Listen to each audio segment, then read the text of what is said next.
Okay, so welcome to the Digitally Enhanced Learning Talk. Thank you for your patience with that opening round. We now have learned that some things work and some things don't work, and next year will be even better. Right, so we appreciate your patience. So the reason we call this talk Digitally Enhanced Learning is because devices are everywhere now. You can see just the stress of dealing with a device at school for learning. Imagine that gets in the way of your learning. It's not good. So when we talk about digital learning, we want to talk about digitally enhanced learning, not digitally hindered learning. And here's why we are doing this talk. And can I say, I think it's a great moment to learn that don't stress it. We know it's not you. We know it's the technology, and that happens. So that is a great, maybe first lesson to know we're not stressing it. We're not putting any demands on you, but you're getting, some of you may be a little panicked.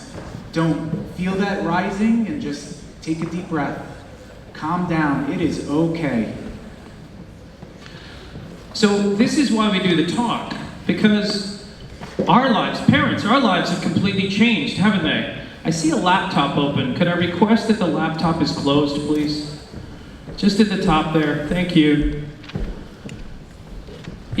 Parents, if you have one of these in your hands right now, you don't need it. The entire presentation is shared with you. Put it on airplane mode and put it in your pocket. You don't need to be looking at it. So this is the modern world. I remember a time before I had a personal computer or a smartphone or an iPad, but our children do not know that time anymore. And that's modified the way they think about the world around them.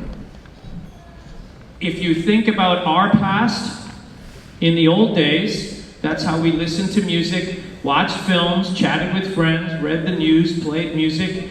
Every single place was in a different environment with a different group of people. I'll give you an example. Parents, raise your hands if you had a vinyl record player. Okay, children, you want to hear a horror story? When your parents and I wanted to listen to music, we would put a black plastic disc on a turntable, and we put the needle at the beginning, and we listened to the whole album. You weren't allowed to skip tracks, because if you did, you scratched the record. So, and we couldn't jump around, because then the needle would jump and scratch the record. So you sat still and you listened to the whole album. And then if you wanted to listen to the other side, you got up, you moved over to the turntable, and you picked this thing up, you flipped it over, and you pressed play again, and then you listened to the whole album. And you know what that taught us? It taught us patience. It taught us self-control. When we read the news, when we played music, when we chatted with friends, when we did a whole bunch of stuff, when I did my homework, I was in a room with a table and a pad of paper and a textbook and a pencil and maybe a calculator, and that was it. But look at the right-hand side. That's the environment the kids live in. Not only can they do all of that just sitting in front of their laptop, they can now do all of that through this, sitting in their pocket. So it breeds a different kind of human being. So what can they do that we never could? And what do they not do that we used to? That's one of the things we're going to talk about. And it's one of the things that's very difficult for families, particularly people of our generation, to wrap our heads around. How is the modern world making them different from us? And if you're unhappy with the way they do things, why is that the case? Is it just because it's unnatural? Because for me, how many of you students went out and bought your own mobile device? Your parents paid for it, right? We're given these by our parents. So it's really this onus on us as the adults to, when we hand it over, to do it in a responsible way and to educate. But a device is so many things. For me, it's my phone, for sure, but it's also my book. Before this device, I read 2 books a year. Now I'm about 25 books a year. I have it on me at all times. On the MTR bus, I'm waiting at a doctor's office. It's fantastic. It's my calendar. It's my reminder. It's an alarm to wake me up, give my dog her medicine. It's, I don't know, it reminds me about my wedding anniversary, which I'm so thankful for, and important birthdays, but it really is something that I know it seems like we're tied to, it's in my pocket, but it's only there because it's costly, right?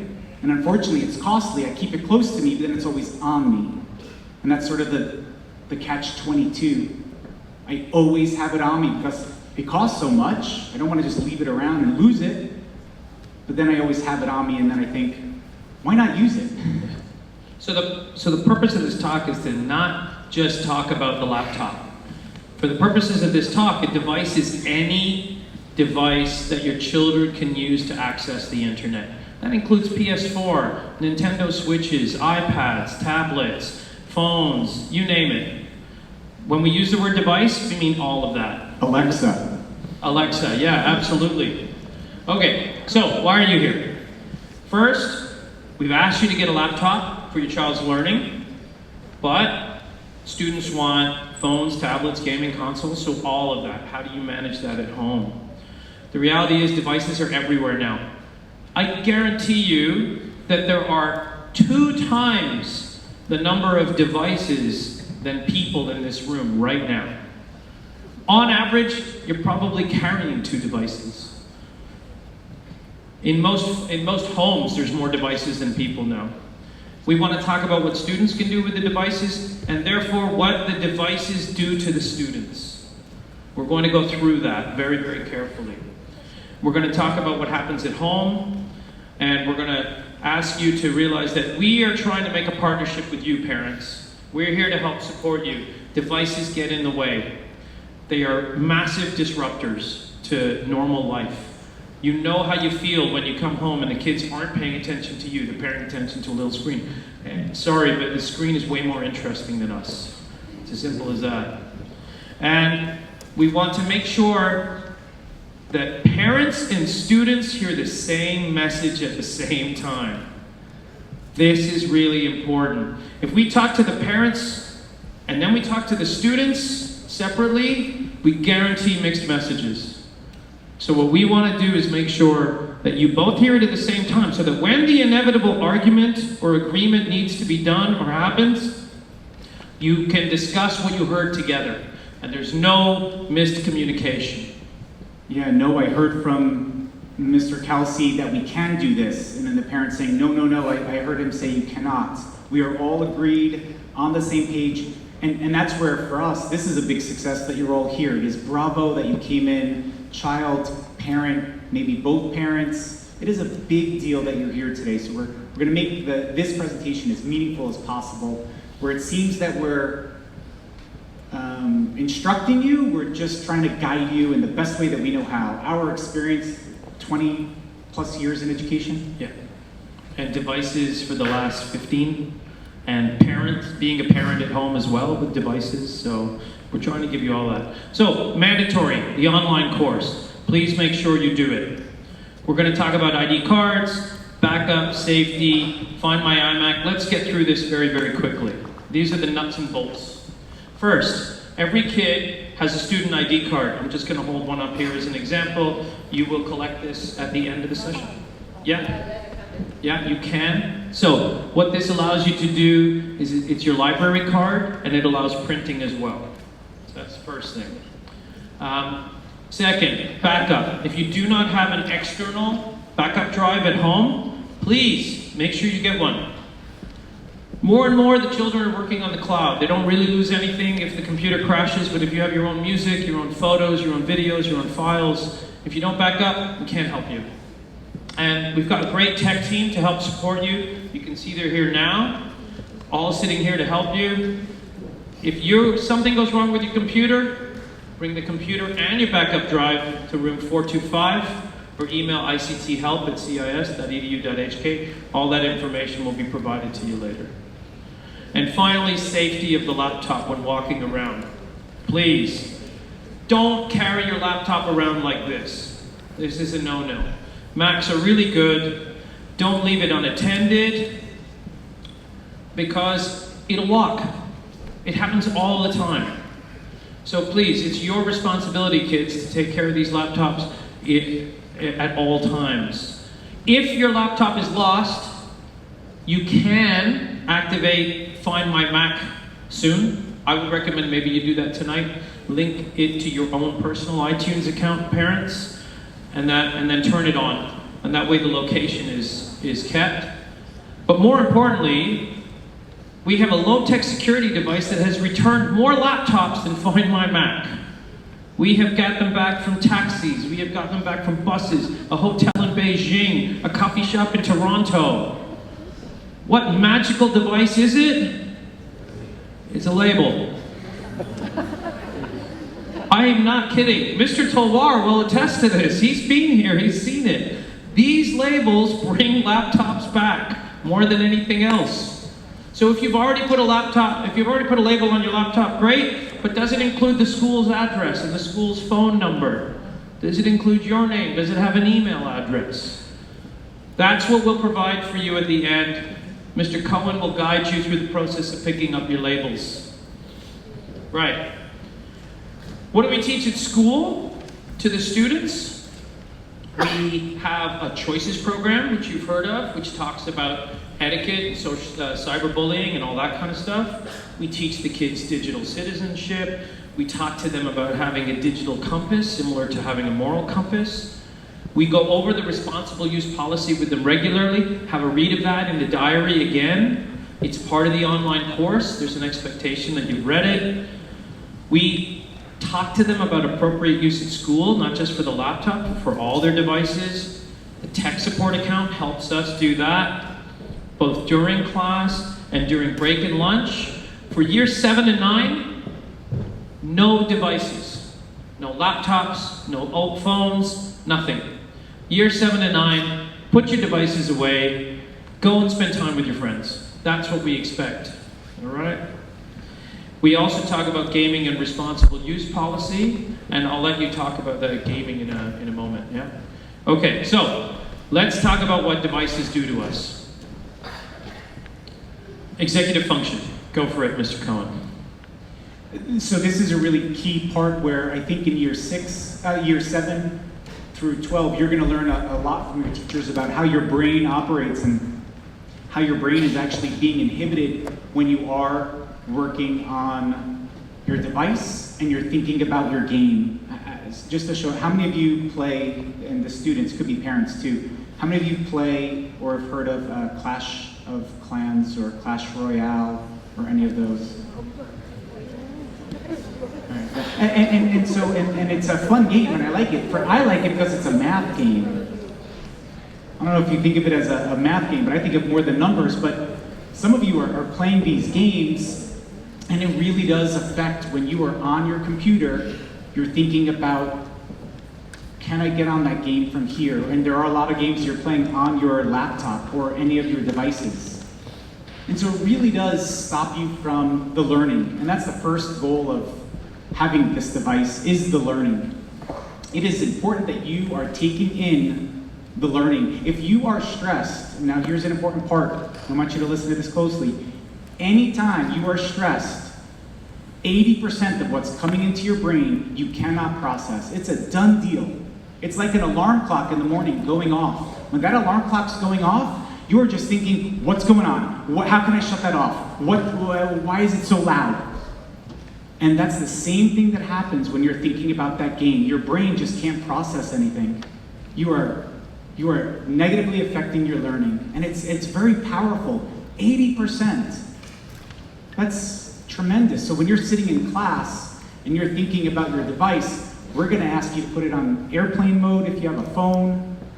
Because it's okay to have it out in some classes, for sure. We put it on airplane mode. That way you know it's not going to buzz. You're not going to miss anything. You're just going to balance it out and have time for that later. So when you think back to the graphic that I showed you at the beginning of what life was like when we were children, what that really taught us was executive function. How to control ourselves, how to choose what we want to do, how to delay immediate gratification. But what happens with devices is devices, as Mr. Cohen says, interfere with executive function. There are interesting studies about executive function that show people with high levels of executive function have high levels of success. The problem with addiction is it absolutely causes problems with executive function. Here are the symptoms. First, numbed pleasure response. This for me is one of the worst ones. If your child or you are addicted to a device, or anything for that matter, one of the worst symptoms is numbed pleasure response. Think about what that means. Imagine you're sitting at table, your family together, and everyone is taking great pleasure in sitting together as a family. And if you're sitting there and you're not enjoying it, but everyone else around you is enjoying it, you're showing a numbed pleasure response. Now, it may just be that you're bored. That is a possibility. Not all these are signs of addiction, but put them all together and you start to see a picture. If a teacher has spent a lot of time putting together a really fun activity, and there's 20 of you in the class, and 19 people are laughing and enjoying it, and you don't seem to be enjoying it, you might be having a numbed pleasure response. In other words, you're not taking pleasure from something that you should be. So that's the first sign of addiction. The second one is when the thing you are addicted to comes along. Oh my God, it's the greatest thing ever. Wow, I have to play, I have to. When there's a negative emotional response, put it away please. And there's crying, or there's anger, or there's feelings of guilt. These are all signs of addiction. If you can't say to the person, okay, put your game away now, we've got to eat dinner, and it turns into an argument, it might be because it's an online game. And if it's an online game, the kid's finishing the round, like in Fortnite or something like that. And so there, parents, you need to be aware of what it is that your children are doing online, because it's not like games when we were playing.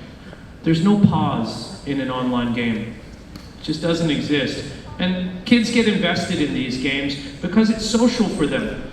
They're hanging out with their friends. My children play online because it's a way of socializing with their friends. Great. So my words to them are, okay, we're gonna have dinner now. I've just gotta finish it. Okay, finish the round, and then you're done. How long will it take? I don't know, 5-10 minutes. You got 10 minutes max. Just make sure it's done. Close the computer, come and join us. The next thing is willpower erosion. You know you should be working on the essay. You know you should have done the chores. But instead, you're hiding in the bathroom playing on a computer or on your tablet or something like that. That's willpower erosion. So, any one of these three symptoms isn't a sign of addiction, but all three together paint a picture, don't they? And adults, we do it too. You gotta be careful. So, addiction messes with executive function. This is really important. Now, what can you get addicted to? So in the old days, it was gambling and sugary foods, cigarettes, alcohol, pornography. These are the old things, right? The problem is, in the modern world, there's a lot more stuff to get addicted to. But in the old days, the stuff we could get addicted to was all controlled. Parents, when you were 12, it was really hard to access alcohol and cigarettes. But now, we hand these to a 10-year-old. The Congress of the US is seriously looking at making legal ramifications to companies that try and target children under the age of 13 with online games. Not that long ago, we were limited. There were data plans for home. Remember, I had, because I couldn't go too fast, speeds were very slow, but there were limits on the data that I can access at home. There were limits on my phone maybe 7-8 years ago. So the key to understanding addiction is to have an understanding where it comes from a point of view of human evolution. So if you're ever wondering why can I get addicted to social media? Why can I get addicted to gaming? It doesn't make any sense. So here's why. The human brain evolved at a time of scarcity. 40,000, 100,000, 200,000 years ago, there wasn't a donut tree. Donuts didn't exist. Food was hard to come by. Socialization was hard to come by. Just meeting other human beings was hard to come by. So everything was scarce. So how do you design a human being or an animal to survive in scarcity? Well, what we have evolved is something called dopamine and the reward circuit. This is an ancient evolutionary thing in our brains that allowed us as human beings to survive as a species. If you ate the right food, the reward circuit fired. If you socialized with the right people to procreate and make a mate, the reward circuit fired. If you noticed something in the brush that allowed you to get it really quickly, like you were a hunter, the reward circuit fired. Everything that was about survival linked to the reward circuit, and that's why human beings survived. But remember, that's in a world of scarcity. We no longer live in a world of scarcity.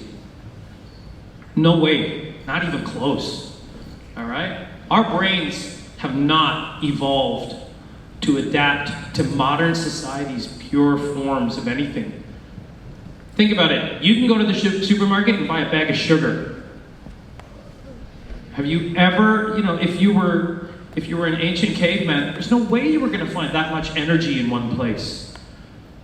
So our brains are evolved to be highly, highly activated by things that make the reward circuit go. Computer companies know this, and they design these computer games and social media to fire on ancient reward circuits. They're gaming you. They're taking advantage of your evolution. So, these are the new addictions. Gaming, explicit material online, and social media. These are just the three we're going to talk about. There's a lot more. But we're going to talk about these because they're important to talk about, and they're what you can access with any device at all. Would you like to talk about gaming? Yeah, but I also think and it's at a very important time where a lot of your children and kids, you're getting to that age where you don't need a parent to sign on for a Facebook account, perhaps. Yeah, that's right. So that's a really important. So something to understand, parents, is that there are some subtle differences between when we were teenagers and now being a teenager. So take a look at these first three things. These three things are all the same. That hasn't changed. When we were teenagers, all three of those things were real, and they're really, really important, and they're powerful. But two things have changed. The first is that devices are everywhere now. And the second is that kids have unfettered access to these things. So these have an impact on how they learn, how they live. So we'll start with gaming. Go for it. So the important part that I think of with gamings is I'm doing it by myself most of the time. So right there, socially, I'm not engaged. And here at school, we're trying to engage. We're talking about collaboration in all of our classes. And I know students heard it today, where you're getting a glimpse of what year 7 is going to look like. And it's working with someone. It's not working individually all the time. And I think a really important part is this. You're talking about denial, withdrawal, this craving, and boredom. And again, boredom is this level that's seen as the alarm going off. When a child is bored, 80% of what's coming in, they cannot process. And sorry, I shouldn't say children, humans. When we are bored, 80% of what's coming at you, you cannot process. And I think that that's happening with gamings to the point that sometimes I'm doing it out of habit. I wake up in the morning, and I'm guilty of this, but I give myself twice a day. I can play my online games in the morning for 20 minutes, and in the evening for 20 minutes, because I'm on the bus for 20 minutes each way. So that's my gaming time, but I allow myself that mindless, and it really is mindless. It is mindless. I shouldn't say, sorry, I take that back. There are some good things to gaming. It's strategy. I love that strategy part. But too often I'm on it just because I sit down, I put my seatbelt on, and now I know take out my game. So that part of it is mindless, and I'm not thinking, but I do enjoy the strategy. So we're not knocking gaming. There are some very positive things to games. We're not standing here pointing a finger saying, don't do it. In fact, in math and science class, we're going to play games. Without a doubt, online and in class, you'll create games. I think the key here is if you see these 4 symptoms, then it could be an indication of addiction to gaming. Another thing is social media. Here are the problems with it. First of all, it totally amps up social validation and comparison. Think about, if you think about the scarcity aspect of socialization, growing, in ancient times, how often did you meet new people? Well, you didn't. You had your small little tribe and that was about it. But they feed into all these things, the fear of missing out, the person's ego, the evolutionary need to connect. Remember what's important for teenagers. But addiction to social media has got some real negative consequences. Depression, low self-esteem, a reduced ability to focus in class or in life in general. When they look at the brain changes that occur physically in someone's brain, they look exactly like addiction to alcohol or drugs.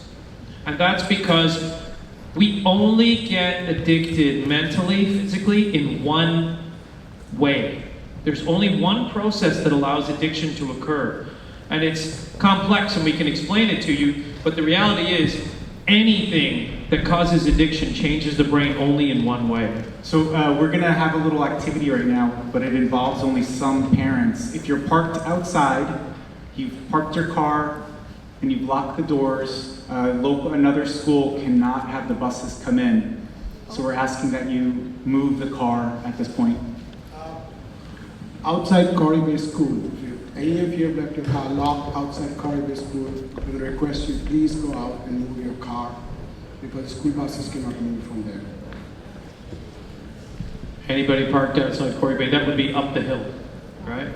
Towards the primary end. Okay. Wonderful. No, don't send your children to move it. Only parents. Okay. So any addiction modifies brain structure.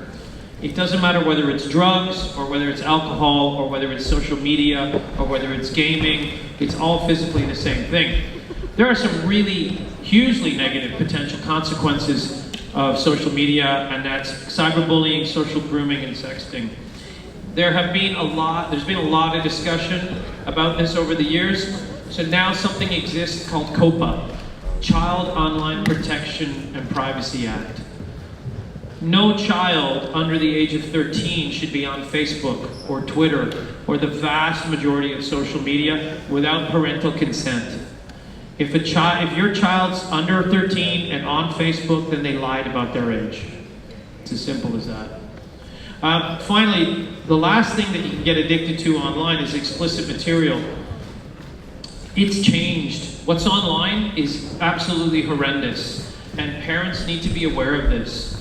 If you think about what's going on in a child's body, there's lots of hormones flooding the body and the brain constantly. The reward center is absolutely turned on. Dopamine will flood the brain of a young boy or a young girl who's exposed to explicit material. They don't even know what they're looking at, but it has an impact on them. And then, because of scarcity, these young kids' brains cannot tell the difference between looking at a real human being and a virtual human being. The effects are the exact same. What this leads to is a very twisted perception of who they are in terms of relationships, and it has an impact on their social lives. We cannot stress this enough. Explicit material online is incredibly harmful.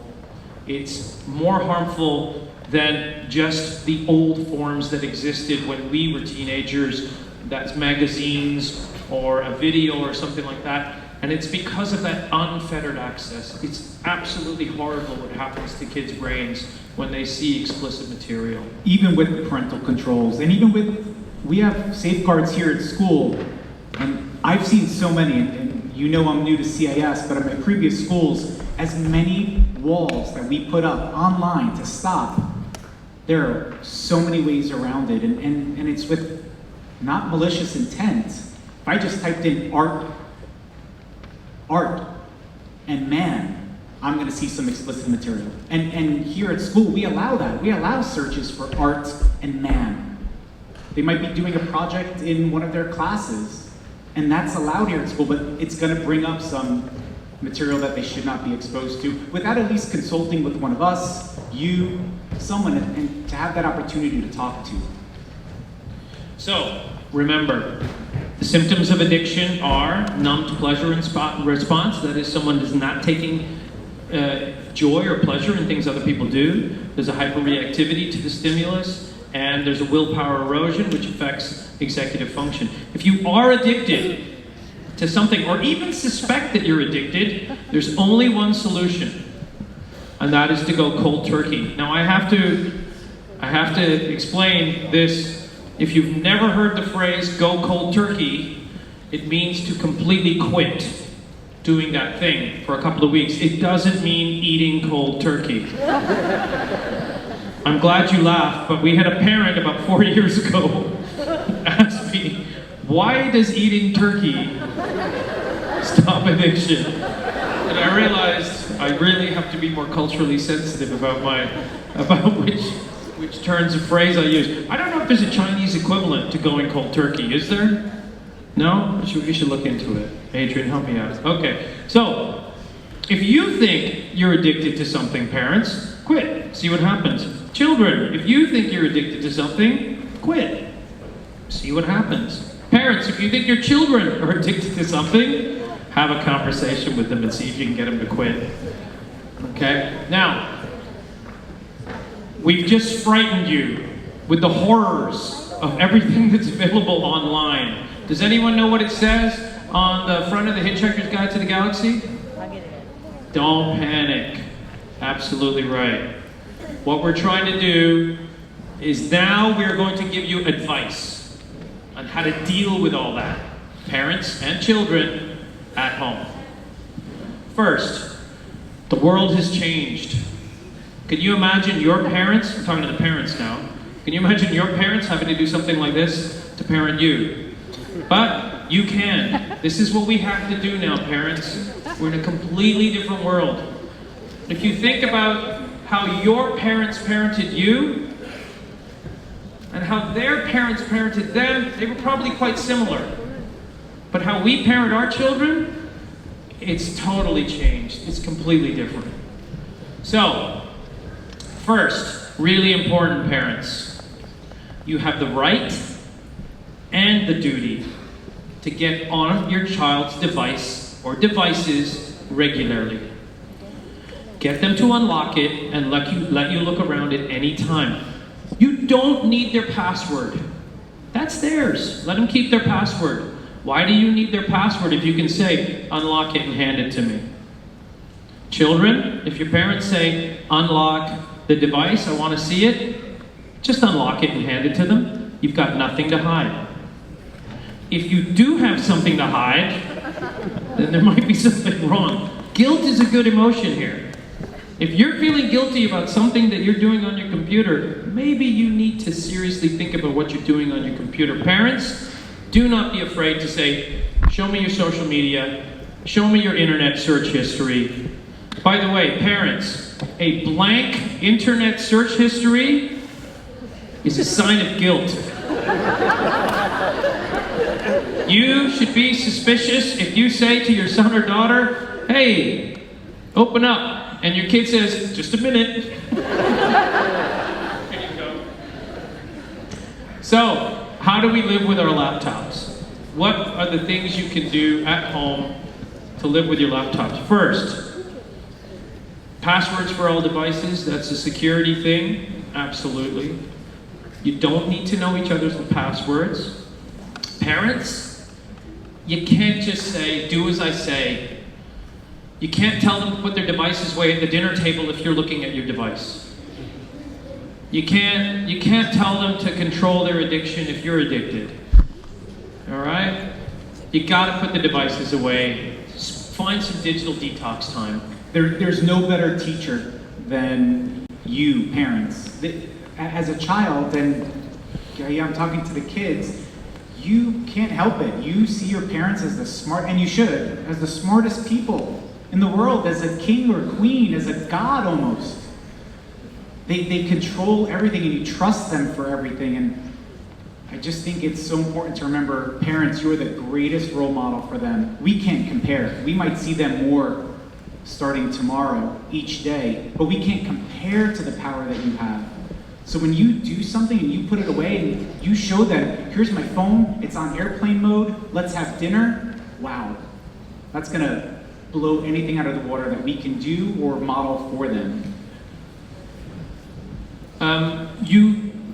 You need to ask this question as a family. What does appropriate use at home look like? And that's a conversation that every family can have. Now, the things that we ask you to set up in the parental control devices, in terms of the settings, all of it leads to a healthy, responsible use policy at home, but only your family can decide what appropriate use is.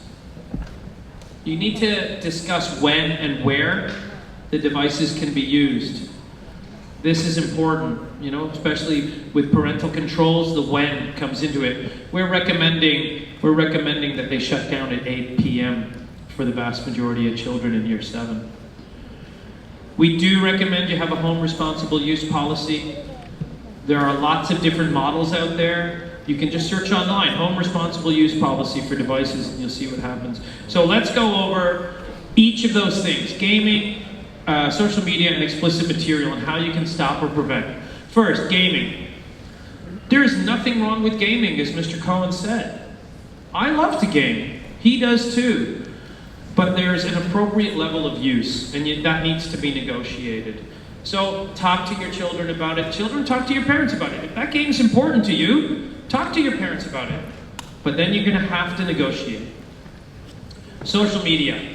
There's a lot of research about this. Parents, the number one method for stopping cyberbullying from having negative effects is to be on the same platforms as your children, particularly when they start.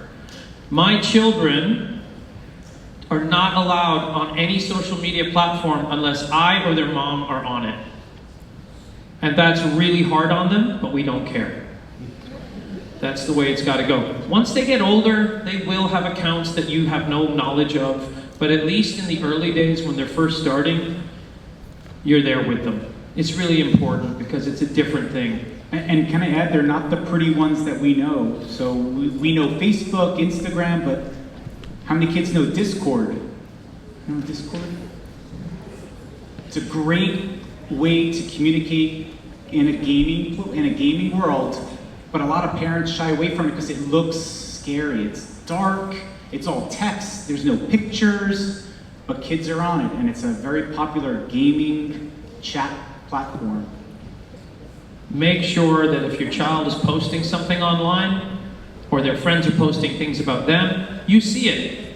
Children, let your friends know, my parents look at my social media feeds. It's important. And probably the most important thing at CIS is we want people to not just be bystanders. We want to stop cyberbullying at our school. I'll tell you a story. 3 years ago, there was a really bad case in our school of cyberbullying. One child in a group chat had one person say something negative about them. 104 people in the year group liked the post. This child felt absolutely attacked by the entire year group. They were feeling really terrible. But in the end, after everything was settled and we discussed it and we broke it down and we found out who did what, the child did highlight that one person helped.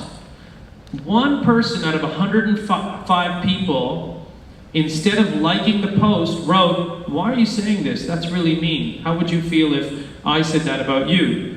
And what this kid said was, that totally changed how they felt.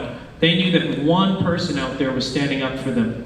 So I'm telling you kids right now, if you see any negative posting, don't be a bystander, be an upstander. Any behavior online, socially, should be met sternly, if it's negative, by everyone collectively. And these bullies will run away and hide or learn that it's not okay to behave like that. So here at CIS, we want everyone to be an upstander. Finally, explicit material. It's really hard to escape it. It's everywhere on the internet. It's even in ads on the side. So how do you stop it? Well, first of all, we recommend this web filtering service. It's free for parents. Try and install it. The instructions are all online. The company is called OpenDNS.com. We use their business model here. We pay them, but they offer free for homes and personal use. So we recommend that. But don't forget, guys. I mean, really, if you give your kids a phone with a data plan and they're on their data, they can still get around any firewalls you put up. So you're going to have to check your child's devices for parental settings as well, potentially. There's where the devices are used. So in my home, they're either sitting in a public place when my kids use them. If my child wants to use the laptop in their room, it's fine. The rule is, to my child, your back is to the door, your door is open, and if I walk by, I can see your screen and you can't see me. That's it. It's as simple as that. No use of devices behind closed doors. Absolutely not. I don't know what you're doing. I don't trust you. I don't trust the internet. I don't trust your friends. All right? Not yet. You have to earn trust. This is important. Children, I'm going to tell you now, it is harmful for your little brains to view this material. You are young, you're going through puberty. It has an impact on your brain that is way stronger than an impact on an adult's brain. You must be wary of this stuff. Block it, get rid of it, do whatever you can. Ads have a lot of this stuff in it, so install ad blockers. Put the ad blockers on so that those ads don't appear. Learn how to use ad blockers. They're really powerful. They're great. Right. Moving with your lap. Oh, by the way, are there any questions about any of this so far? So that's social media, gaming, and explicit material. Any questions about that? Yes. Would you provide recommendations for ad blockers? I recommend any ad blocker. If you just type ad block, right? If you're using Google Chrome, actually ad block, just that, ad block, one word, is one of the best. I use that on my Chrome browser. I tend to only use one browser. Any that you use? I use the same. I have it as a Google extension. Yeah. AdBlock is great, and it's written by this one guy, and he asks for a donation now and then. I've donated to him before. He's created a great product. Right. There are a couple of other things that you need to be aware of. First, when you look at a screen, what's the difference between looking at a laptop and looking at a television? What's the difference between doing a Google search and watching a YouTube video? There are many different types of screens. Is a Kindle a screen? Is your iPhone a screen? The answer to all these things is yes. First of all, everything is a screen. And we break down all screen use into two modes. There's learning mode, or for the parents, work mode, and then there's pleasure mode. The difference between them is that when you're doing something for pleasure, you're choosing what you do. So children, when they choose to go to a certain website, when they choose to play a certain game online, that's a choice they're making. There are active screens and passive screens. A television is a passive screen. An iPhone screen is an active screen. Any screen that you can interact with is an active screen, and any screen that is just there and you're watching it is a passive screen. So the one you want to watch out for is active pleasure. If the screen's active and the child's choosing what they do, that's the mode that you must control. And children need to learn self-control about that mode, because that's the one that leads to dopamine. No child has ever gotten addicted to doing research for an essay on electrodynamics. No parent has ever gotten addicted to using spreadsheets for work. But we can get addicted when when you use these active screens for pleasure, because it releases dopamine. And dopamine ends up becoming addiction if there's too much of it. So here's our recommendation. What those ratios represent are time. So for example, a year 13 and above child, we recommend 5 to 1.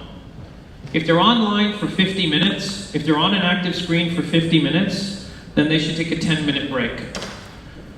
That's what 5 to 1 means. And you'll notice the ratio goes less and less. So year 7, if you are in active pleasure mode, not I'm at home doing homework.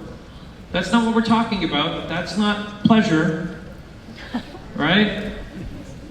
Active pleasure mode for a year 7 means, so if they're on, so they've done their homework and everything else, and they say, can I play Fortnite for half an hour? Yeah, but then they need to take a 30-minute break. And you got to look at that timing carefully.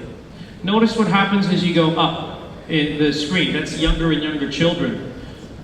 The younger they get, the less time they should be spending on a screen where they're choosing what they do.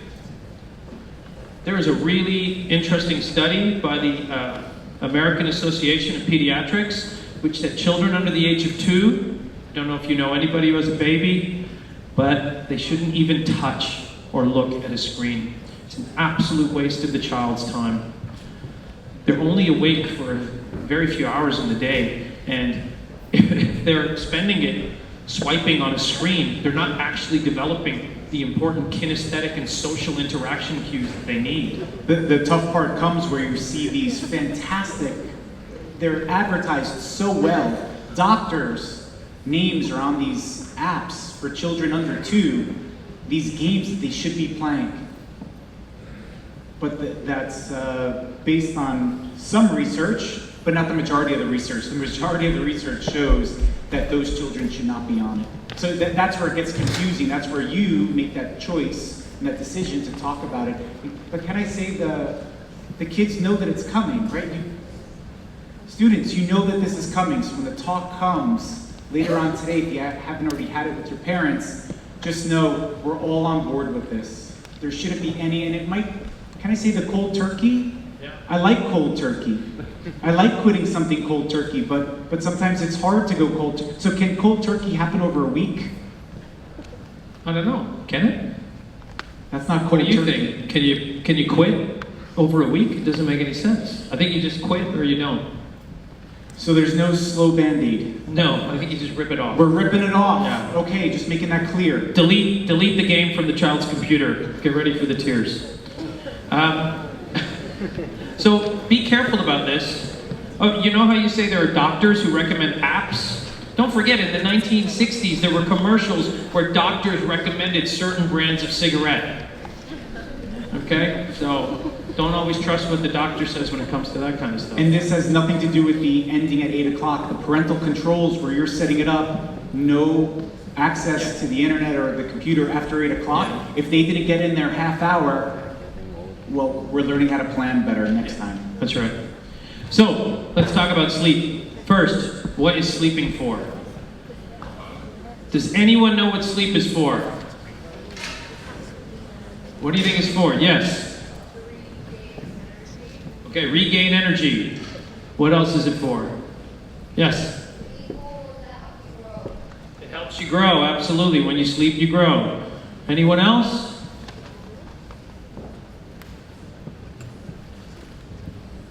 Yeah. Gives your brain a rest. Okay, gives your brain a rest, absolutely. The one thing I'm not hearing is called memory consolidation.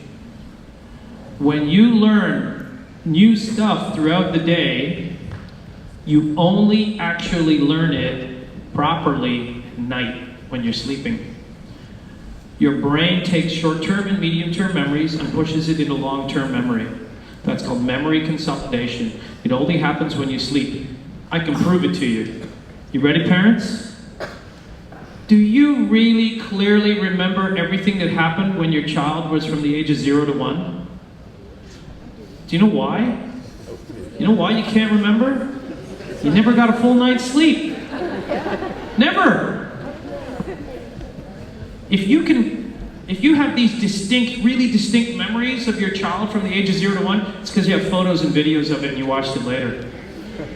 Try and remember something vividly that happened between the age of 0 to 1 that you didn't take a picture of or a video of. And it's very difficult. And it's because we weren't getting full nights of sleep. So we didn't get memory consolidation. It's an interesting study. What's another word for memory consolidation? Learning. It's the same word. Transferring knowledge into long-term memory means you have learned it. So that's what sleep's important for. Problem is, it takes an hour to let go of a device at night. If you look at a device, it starts to charge up your brain, active pleasure mode. Brain is now fired up. And it takes an hour. This is what the brain studies show. Regardless of the night mode. Forget night mode. That's got nothing to do with it. It's about what you're doing on that screen. If you're checking emails, if you're playing Candy Crush, whatever. What it does is it fires up the brain, and it takes a full hour for your brain to release what it was doing technically. So if you go to bed at 9, but you were on your device right up until 9, you might have gone to sleep from 9 to 10, but that first hour of sleep is completely lost or compromised mentally because it takes an hour to release what you were doing. That's just the nature of how the brain works. So an hour before you go to bed, and everyone should do this now as a bedtime ritual, put your devices away an hour before you go to bed. Put the devices in another room. Another problem with devices is multitasking. Why is it in quotes? Because it's not real. No one can multitask. It's physically impossible for the human brain to multitask. Even women cannot multitask.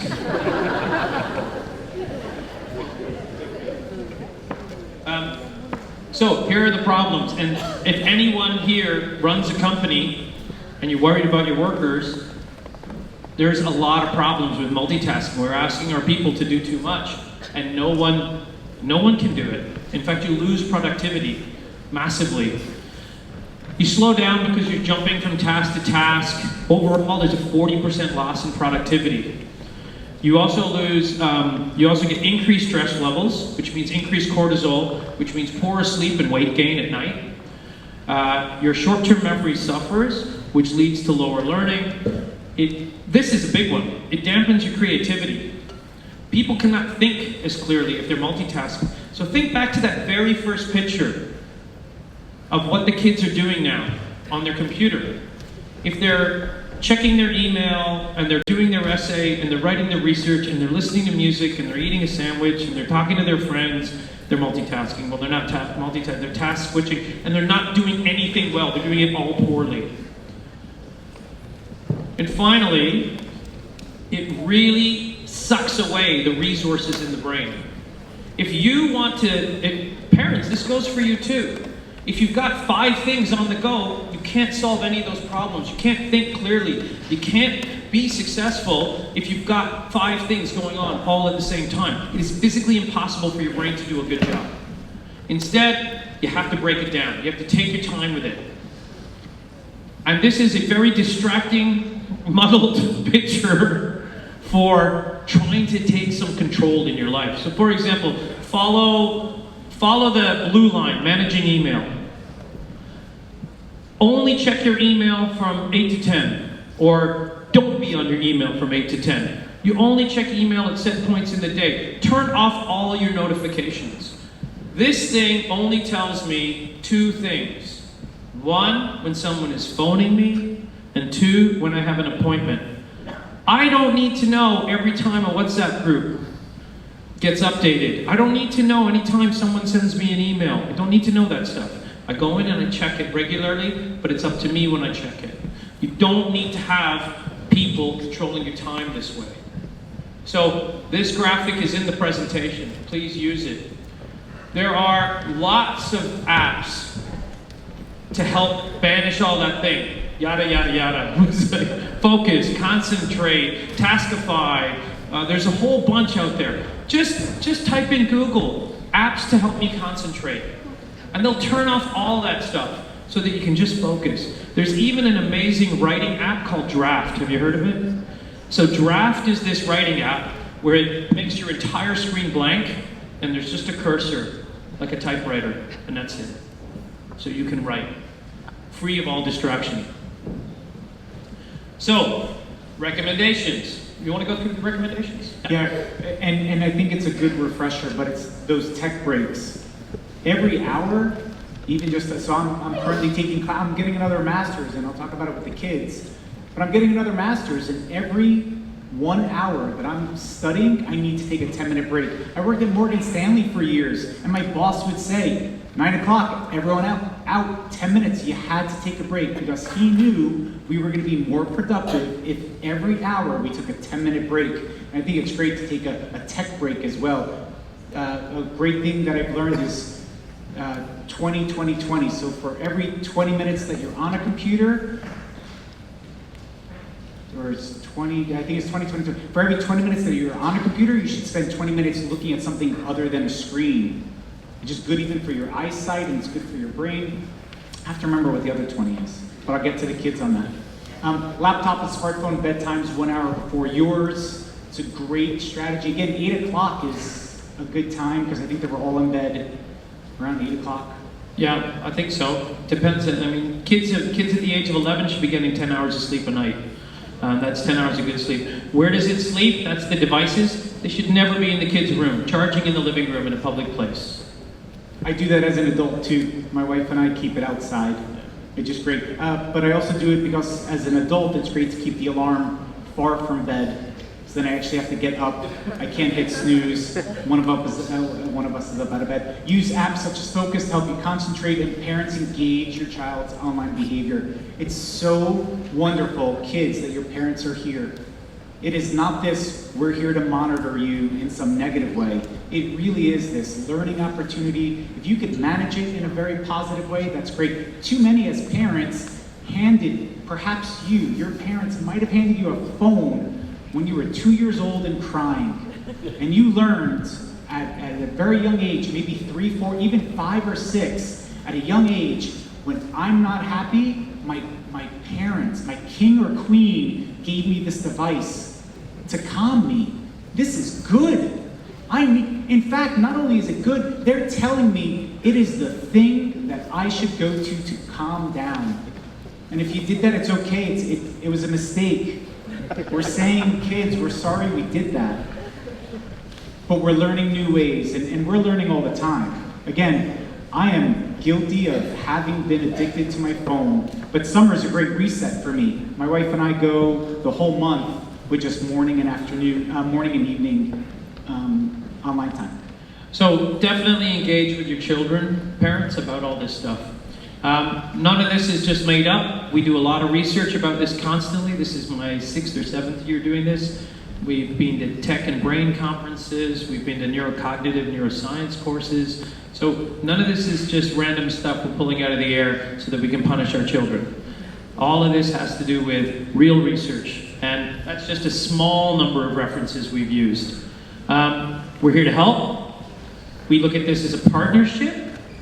We are here to help you. We deal with kids and their addictions all the time when it comes to these devices. And here are our, if there's one thing you want to take a picture of, it's this, because this helps you find all the information. So we're going to leave that up. And from us, we'd like to say thank you very much.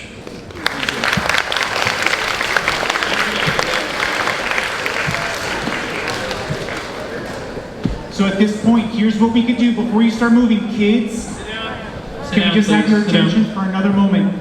Kids, and only kids, they do not need the parents. You're gonna enter that room. That room is 002. It has a sign that says enter. You will not exit that room. You're gonna wrap around after, but you're gonna go inside. There are 4 tables set up. Year 7 takes up the majority, and you'll see that it's organized by your last name alphabetically. So if your last name starts with B, C, D, you're gonna look for the sign that has the first letter of your last name. You'll walk in, you'll pick up your label. I will also hand you a cover for that label. It's gonna protect it. If it gets a little damp, if maybe it gets rubbed against other books. It protects it and makes it look brand new. And that's the label that you're gonna put on your laptop, one of them for your laptop. Great spot is underneath, nice and clear. And then you're gonna put one on your actual charger. Yeah, so everyone is getting 2 labels and they're connected to each other. And 2 cover slips. 2 One cover is a little slips. bit larger. It goes on the larger of the 2 labels. And you'll put them on, not in that room. You can come back in here and put it on here and then hand us your checklist. Okay. Just a show of hands, please. Stop. How many people are able to hand us their checklist today? Oh, that's awesome. That's fantastic. If not, parents, don't worry. Take the checklist home, fill it out, and bring it later. You do the labels on the checklist.